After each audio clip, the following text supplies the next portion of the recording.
I'm standing in front of our master bathroom, and a week ago, it didn't have a floor. We are dealing with the biggest renovation problem so far, and it is a doozy. It involves this corner of the house, which is the two full bathrooms stacked on top of each other. This is just one part of our project to renovate and restore this 18th century manor house in Switzerland. If we look back, this is where we started.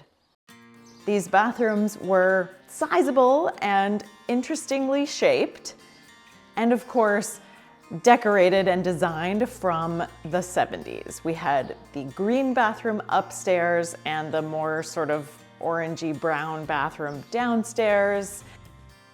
We even saw a little bit of water dripping or water staining on the walls in the corner, and we thought that's probably something we should look into. But we didn't expect it to be catastrophic.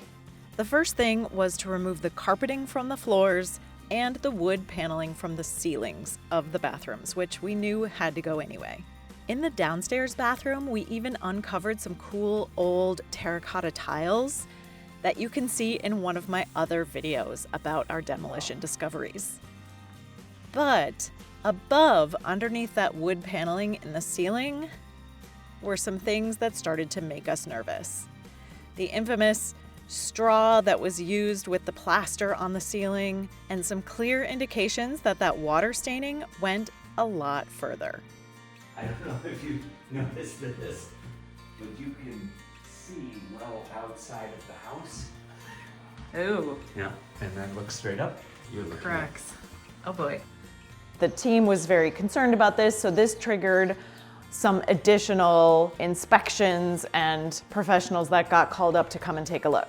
They pointed out to us that on the outside of the house, in this corner, you can actually see the roof lines are a little funky, and there is this place where water was clearly dripping down and was not being diverted appropriately, causing all of these problems, probably for decades. And then this is the other area. Oh my goodness. Oh my goodness. You've got that growing out of something. Yeah, it grew up all throughout here. Look at that. And then this is just chock full. Ooh. Yeah, that is just completely plugged. Over to this side, you can see the mortar still in the rock wall. But here, right underneath this spout, clearly water has been running here, taking out the mortar. I love that you can literally see a plant growing out of the roof. That is never a good thing. And it meant that they were gonna have to dig further. I'll never forget the day I walked into the house and was greeted with this sight in the downstairs bathroom.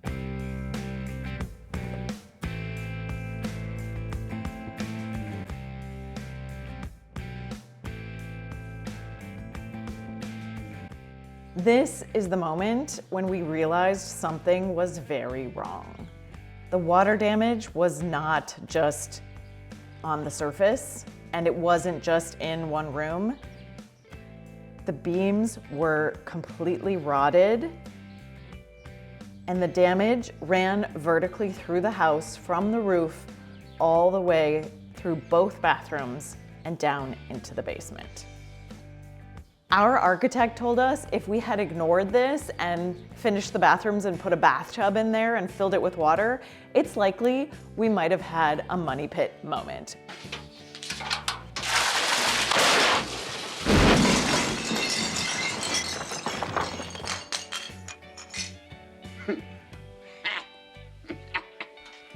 Well, here we are. The recommendation was to completely remove the floors and the beams, which would be the floor of this upstairs bathroom, which is the ceiling of the downstairs bathroom, plus the floor of the downstairs bathroom, and completely relay the beams and the structure and rebuild from scratch.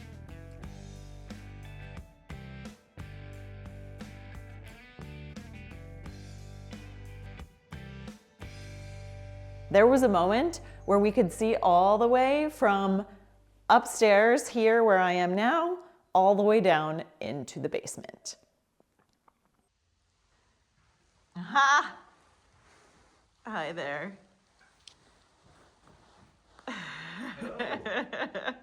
The thing is, bathrooms aren't optional. You kind of need them, and so we really had no choice but to address it. The work has already begun. Indeed, they ripped out the beams and relaid a solid structure that we can build on. Shall we look at the floor? Let's go look at the floor. You know? That looks awesome. It does. You did a good job.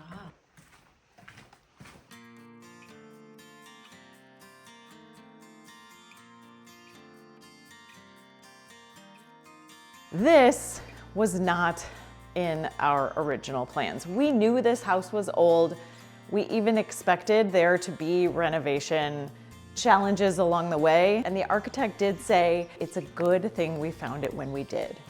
And we are in the business of taking care of this house and building for the future so that it can last hundreds of more years. And so it's incumbent on us to deal with these kinds of issues. It comes with the territory, it's what we signed up for. So that's what we're doing.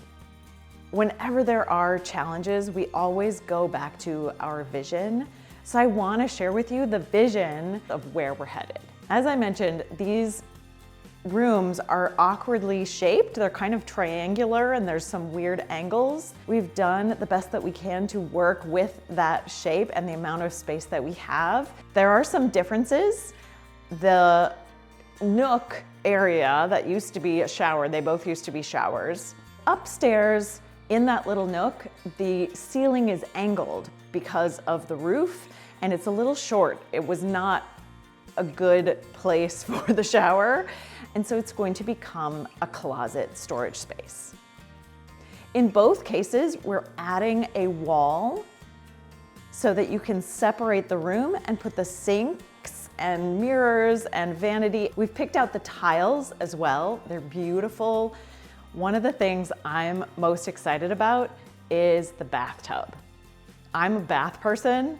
I mean, showers are absolutely necessary, but I love a nice, relaxing, luxurious bath. There used to be an archway on this side of the wall. And so what we've decided to do is to put the arch in the bathroom and put the tub tucked a little bit into that archway and create just this beautiful bathtub area. I can't wait, especially now that I'm confident that it's not gonna fall through some rotting beams. Speaking of rotting beams, this is what we found underneath the wood-paneled ceiling of one of the other smaller bathrooms and what the beams look like above it in the attic. But we're gonna have to save that for another time.